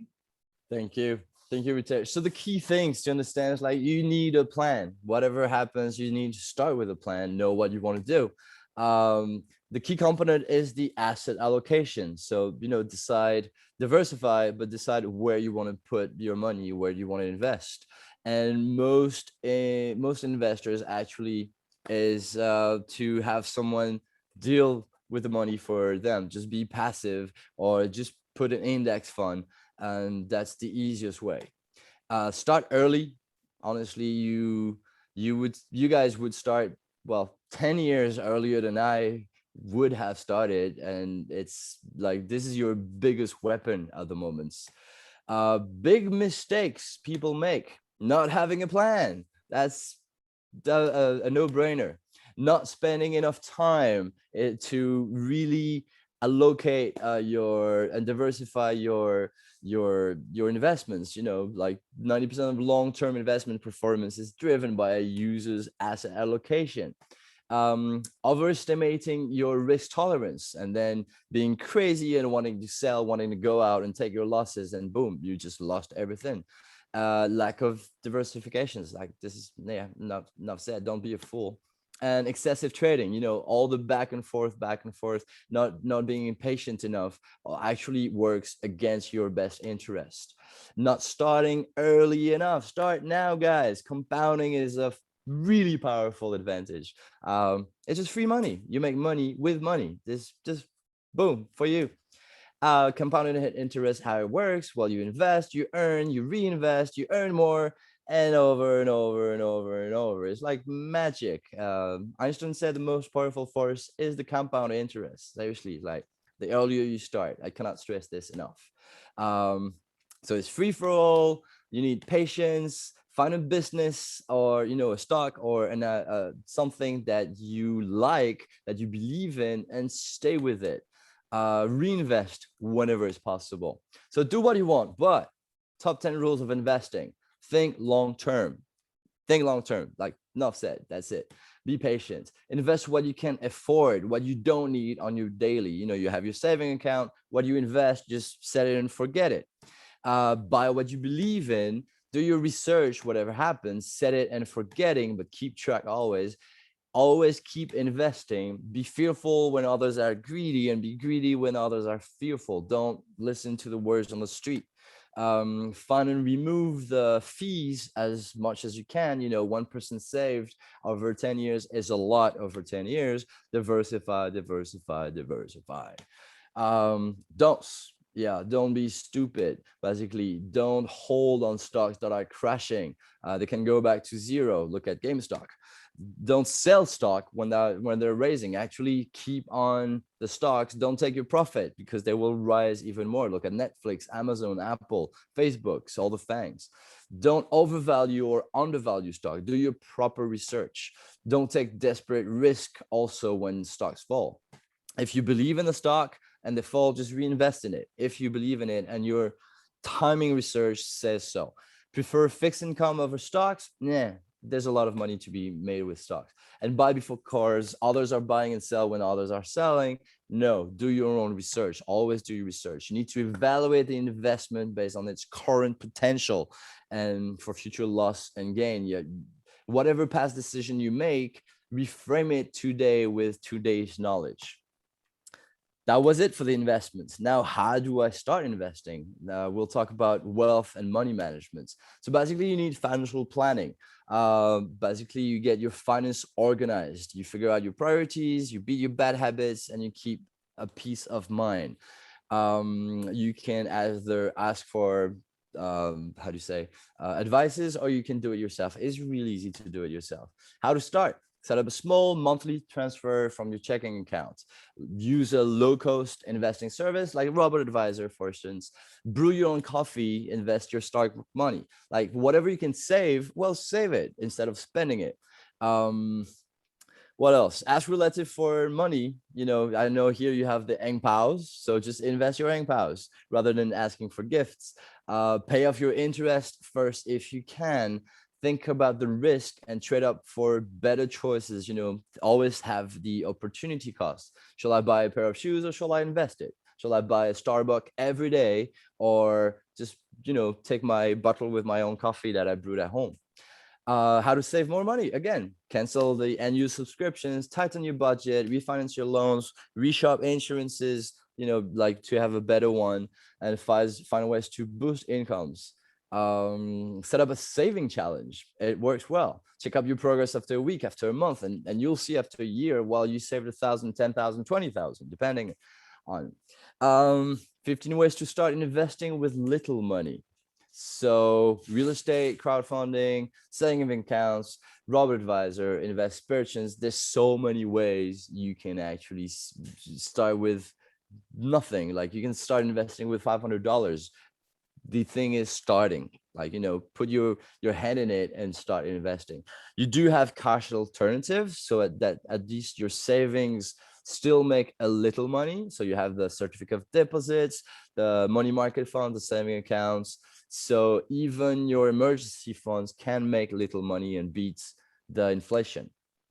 Always be aware of scams. There's a lot of scams in Singapore, mainly on e-commerce and investments. Someone that comes to you is like, oh, I can make 10% a month. Well, there's risk involved. Don't necessarily believe in it. Remember Madoff with the Ponzi scheme. So always do your research. Look at how it's possible, why it's possible, and don't believe the hype. If it's too good to be true, it probably is. How to manage your money? Well, have a budget. Start with a budget. It's easy to do. Second, well, you need a budget. Like, I cannot stress this enough. And yeah, make a budget now. Start with a budget because you know where money goes in or out. Fourth, well, use the budget. It's okay to do it, but you have to use it. Give yourself a limit for unbudgeted spending. So you tell yourself, okay, I'll keep 500 or something like this, or more if you want, or less for things that are out of your budget. Track your spending. You have so many apps that tells you, okay, I bought a coffee, I bought a subscriptions. So you know where money goes and how you can save on the money that goes out. Don't commit to anything that pays every month that you have to pay, because it's a hassle to track down. Make sure you're paying the best price. Google is your friend. If you can save, I don't know, if you buy whatever, a bag for 100 and you can have it for 50, that's 50 euros saved. Save up for big purchases. Set a fund and you save in order for you to buy that. Invest. Limit your credit card purchases also, because credit card, you don't track it unless you have a tracking spending. There's so many, there's so many in Singapore trackers for expenditures. Contribute to saving. Automate your savings. You tell yourself, all right, every month I have this saving account, I will put 100, 50, $50, 500, 1,000 every month into that saving account. When the saving account grows, you put it into the investments. Being good with money takes practice, takes time, it's due diligence and diligence, but you can do it. Budget. Yeah, budget. Remember Lee Ka-shing with the different sets of funds? Well, do it. Again, look, lattes, 3% a day, this is 1,000 a year. A bottle of water, 2% a day is almost 700. Whereas tap water is free, and the tap water here is pretty good. Actually, a good thing, budget comes from the French word bourgettes, which is a leather bag where you put your money in. So that's how a budget looks like. So just do a budget. You have your housing spend, transportation, insurance, food, children, so on. Again, you have apps that can do this for you. I can't stress it enough. Have a budget, download an app. There's plenty out there. Choose one that you like and follow it. So you see monthly where your money goes. So you see how you can save. And you have to stick. Again, use an app. Pay yourself first. Wait a week on new purchases so you can think it through, sleep on it. Avoid shopping when stressed, and get support from your friend. So don't make any harsh decisions. Stick to your budget. Common denominators of wealthy people that live below their mean. They're safe. They allocate time, energy, and money efficiently to build wealth. They invest. They're financially independent. Their parents did not provide economic operations, so they made it there themselves. And their children, your future children, will make it themselves too. And they are targeting market opportunities, so they do their research. and they choose the right occupation. Find something you like to do every day, so you will not, well, wake up with a stone in your feet.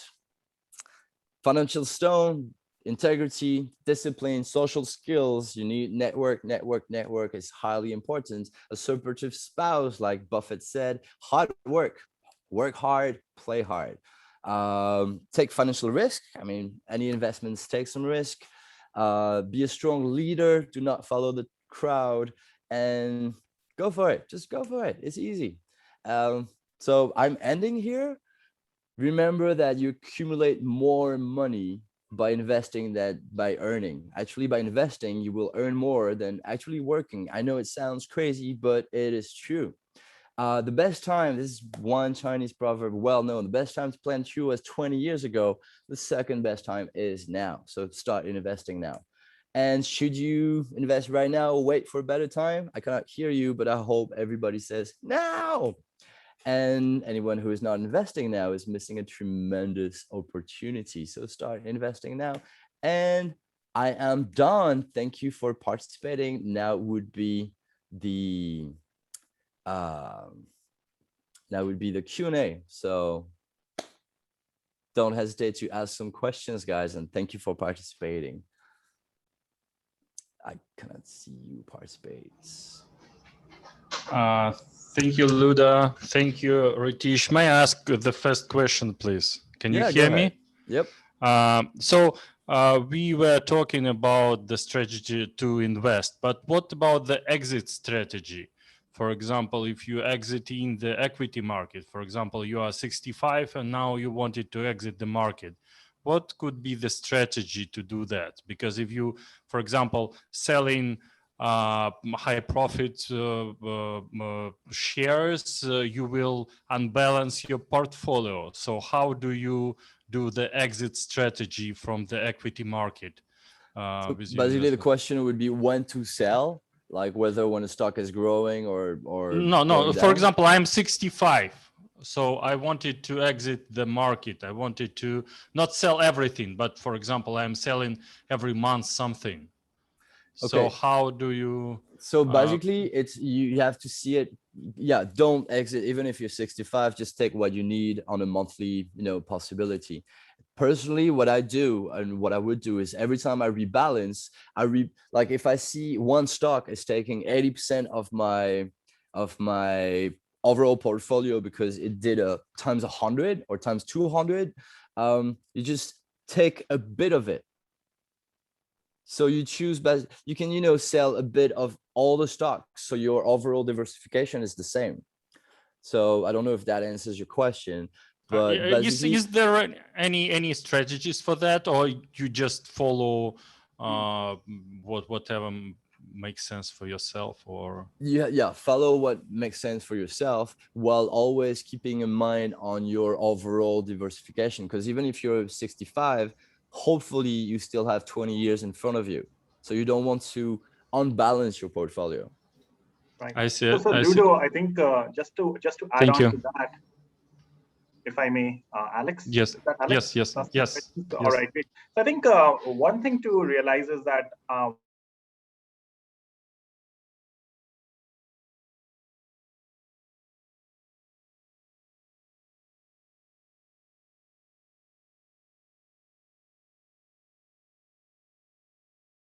cash flow for income. So I think there could be rebalancings that might be required because you are at that stage of your life where your priorities and your needs are different. So my sense would be at this point, yes, I mean, you can still keep your stocks because ultimately you do have 20 years or 30 years of retirement life left. And for that, after that, you might want to pass on that, sort of corpus to your next generation. So there is a need for you, and the time horizon is still sufficiently long for you to basically keep that investment in the stock market or in high growth sectors, because that will really be used to pass on to the next generation. But at the same time, you do need some allocation to preserve your capital, because now you have needs where on a monthly basis you might need some sort of a passive income.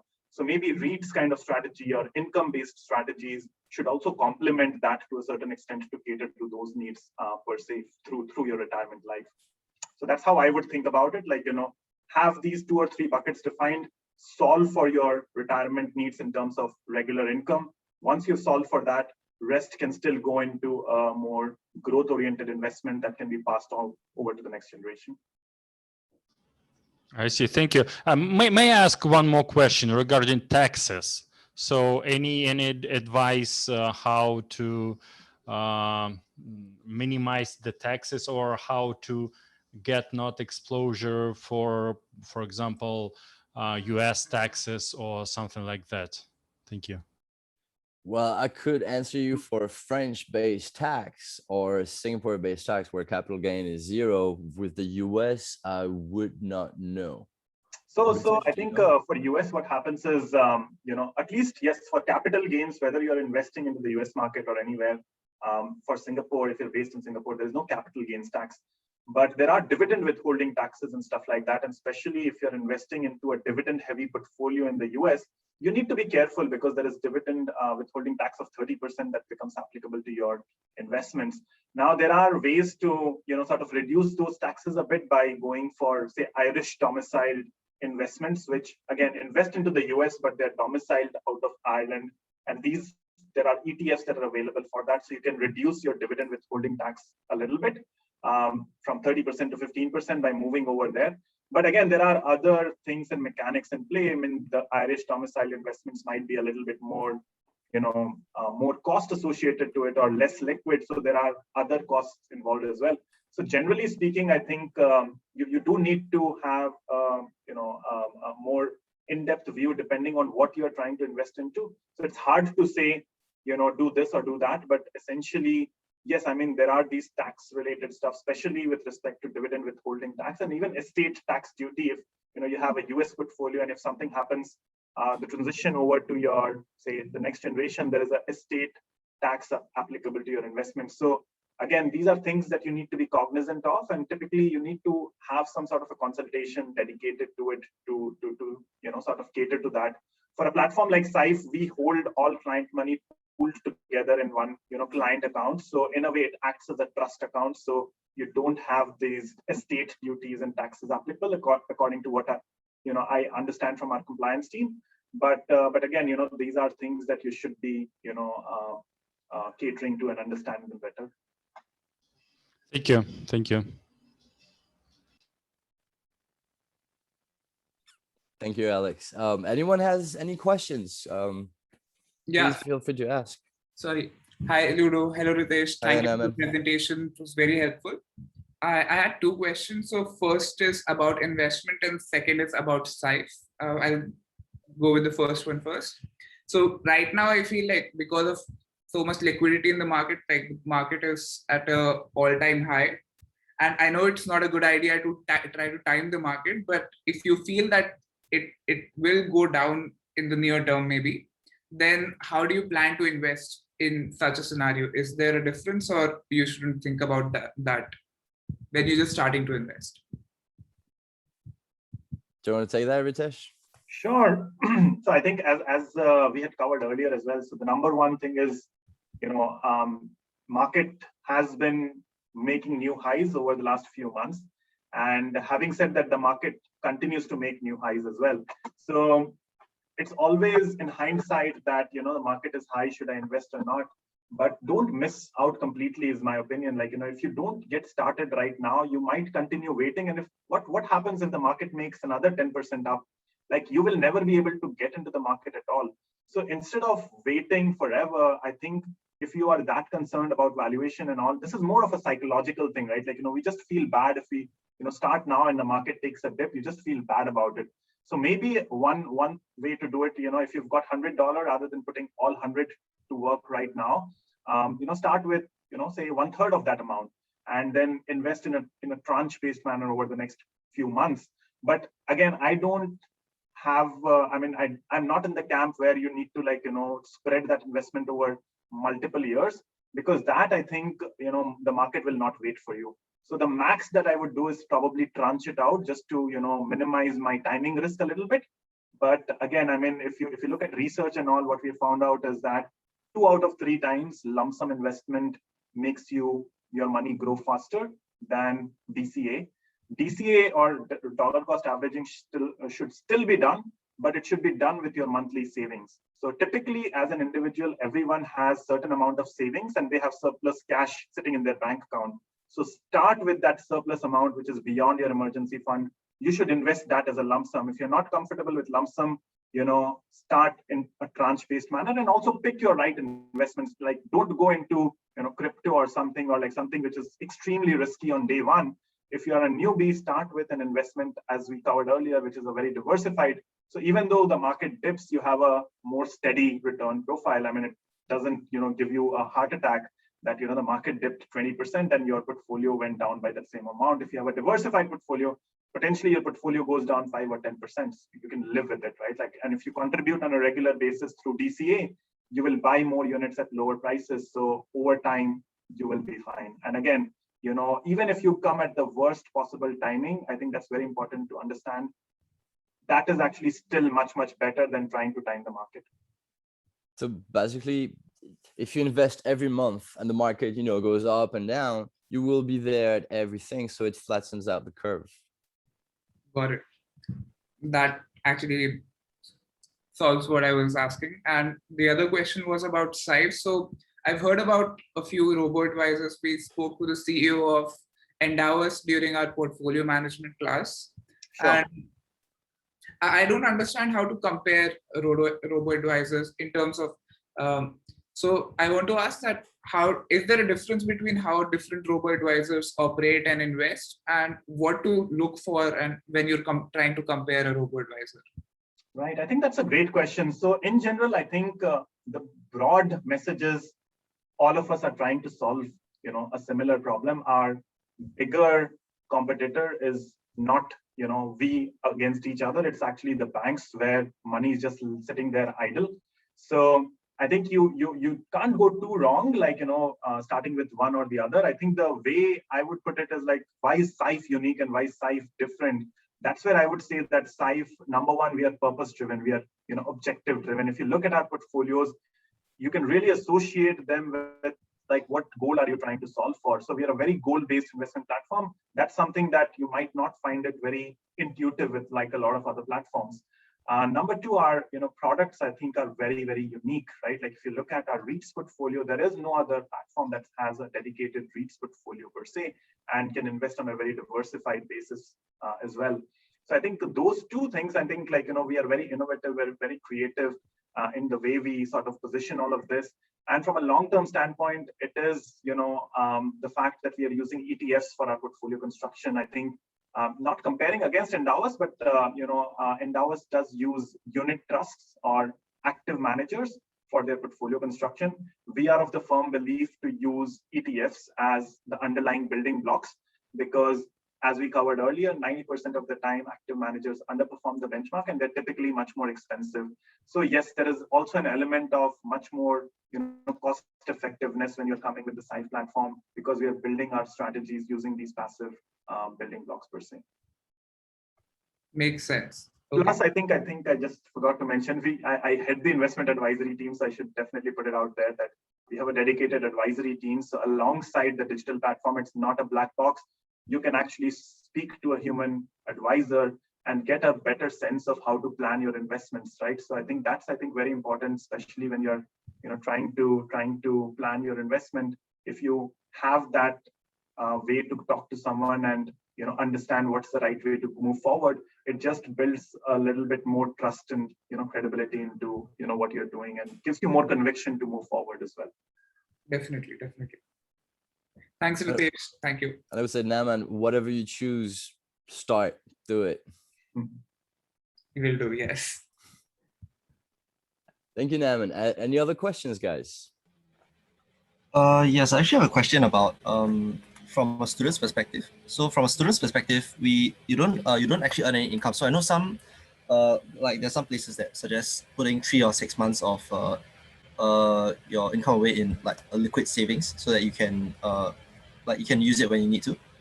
But if you're not earning money, do you need to worry about like saving more in liquid funds, or like is it not really a problem? Like you just invest the rest that you have, in a sense. You know what I mean? So I'll give my point of view, and Ritesh, like you can tell if whether I'm right or wrong. At the moment, as students, you're lucky to have your parents behind you. You don't have rental. You don't have that much, cost incurred because you have to focus on your studies. At the same time, some of you might have the parents giving them, extra money, alimony every month that eventually you will have to repay when you get a job, and participate to the family matters. I would say it can work twice folds. You can save money on the side, with your alimonies, or find some, help here and there for extra cash. I know in France in winter, for instance, I would help mow out the snow from my neighbors and, get extra euros, or back in the days, it was francs. And, like find ways to earn here and there, or save here and there also. For me, the most important thing is to start investing and find maybe you don't need 3 months or 6 months. Maybe you just need, $500 in cash value for the moment, and the rest you can invest it. So it's a matter of personal choice. And once you start working, because you never know if you're going to get fired or promoted or whatever, then you can start, setting a proper saving accounts. But by then you already have 2 to 4 years already invested, so you could get at least 10K that is there. And investments, how do you say it? I shouldn't tell you that, but even investments can be used as saving accounts, emergency funds, because it's highly liquid. You don't want to touch it, but you can touch it. It's not something that, it's there and it's locked out. You can, in case of really hard emergency, you can have access to your investments. It's just that depending on the time, if you need it when you're losing, then you just lost all your investments and you take the loss. If you need it when you're winning money, well, you can take it, but then you will also miss out on the on the gain potentials. So that's why we always try to have a saving cash and an investing that we forget about it. But it's not, set in stone. It's still money. You can still use it. Absolutely. I think, Ludo, you covered it very, very well. So as students, probably your, commitments are much, much lesser. So you don't need to worry so much about having too much cash in your bank to, if there is a loss of income or something, you don't have, commitments in terms of rental payments and other, expenses to worry about that much. Once you have those things coming in, then I think it becomes a little bit more important to have 3 to 6 months of expenses taken care of. But for now, I think as Ludo was saying, you can have some dollar amount which you just need to have as cash available just in case you need it per se. Okay, I understand. Thanks for the very useful clarification. You're welcome, Josh. Guys, any other question or comments?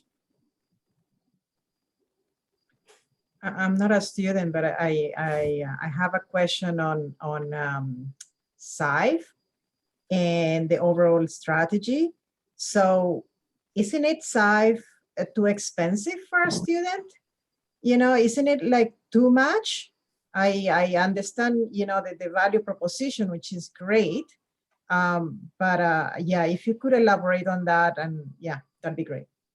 Sure. Actually, I think SIFE is, I would say, a great platform for starters, because if you are someone new to investing and if you don't have a huge corpus to, sort of get started, typically it is really difficult to, have a diversified portfolio, because when you go into the market, suppose you want to buy Apple stock, the minimum number of Apple stock that you need to buy would be 100 units.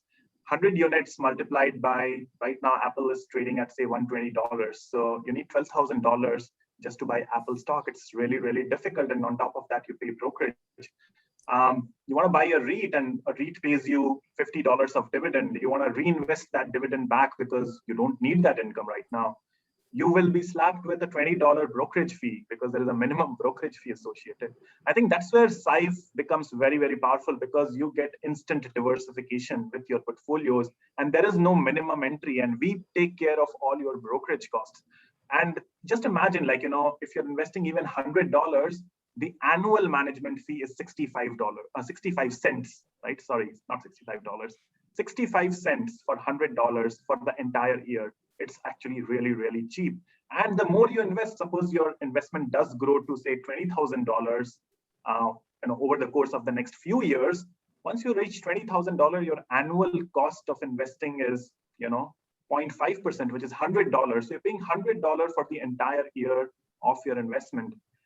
I think that's really, really cheap. And again, for the value that you're getting out of it, I think that should be something that you should be fairly comfortable with.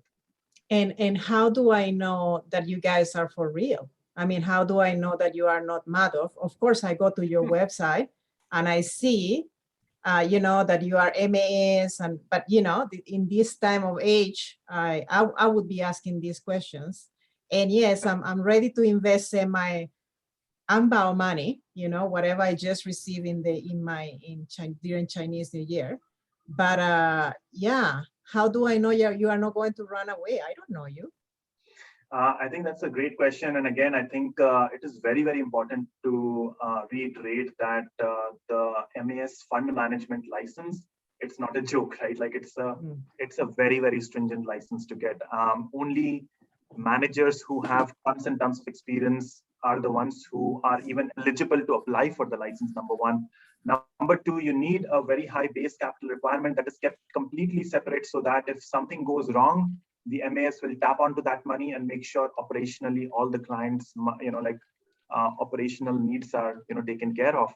Number three, I think the fact that your assets are by law required to be kept completely separate from our own balance sheet and assets, that again makes sure that we don't have the means to sort of use your money for our own purposes. That's not allowed.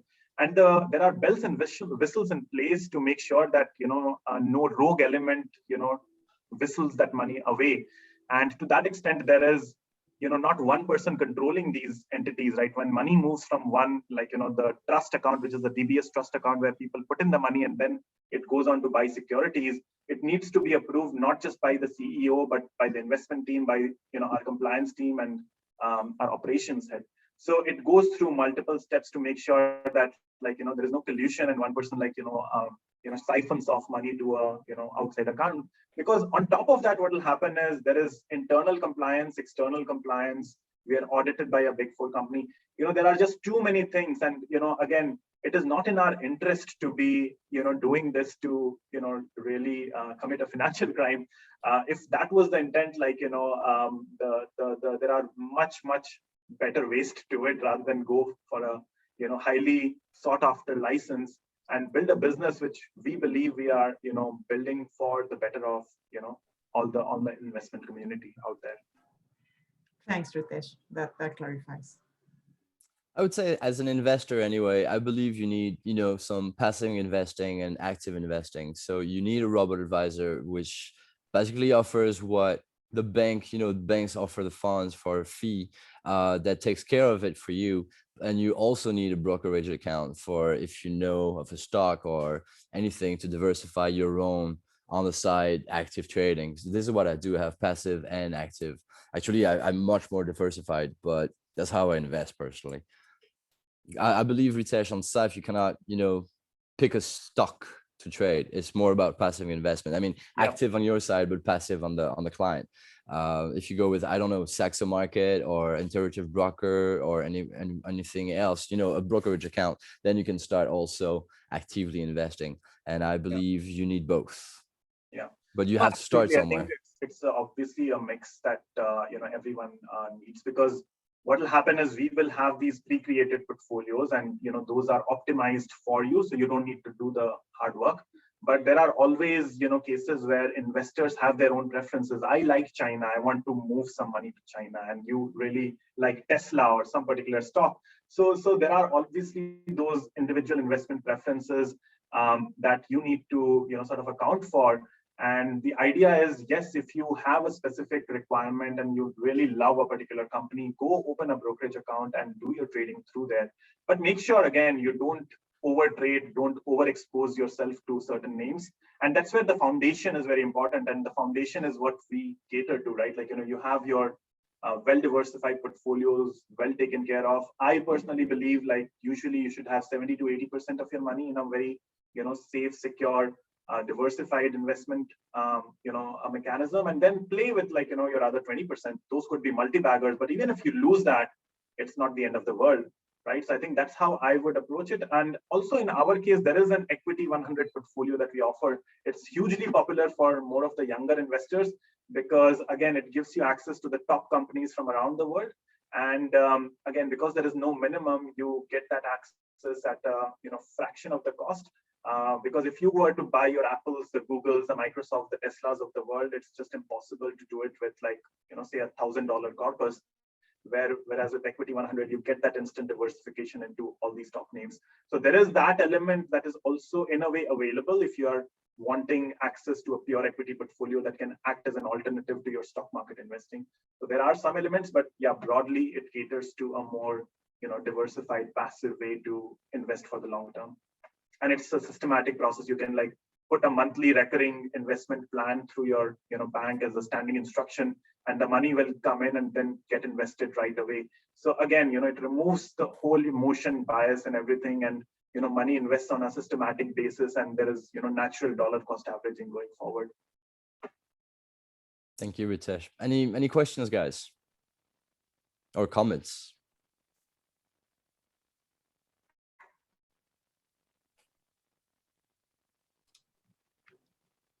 All right. It's lunchtime. Everybody's It's lunchtime, hungry. exactly. So, well, thank you. We extended by 10 minutes, a bit more. Thank you for participating again, guys. Thank you, Ritesh, for coming and joining us. I hope you all learned something today. I hope, by tomorrow you will take the first step and open a brokerage account or open a robo-advisor account or go to your banker and see what they have. Unless remember, the banks have super high fees. So just start investing, start saving, start a monthly recurring transfer of $50, $100, whatever you can afford, and start investing today. If you do that, my job will be done. Thank you everyone for the session today. It was a pleasure speaking alongside Ludo, and thanks everyone for organizing this as well. Thank you. Thank you guys. Thank you everyone. Have a good lunch. And thank you, Ritesh, again. Take care, guys. Thanks. Have a good weekend. Bye. Thank you. Bye.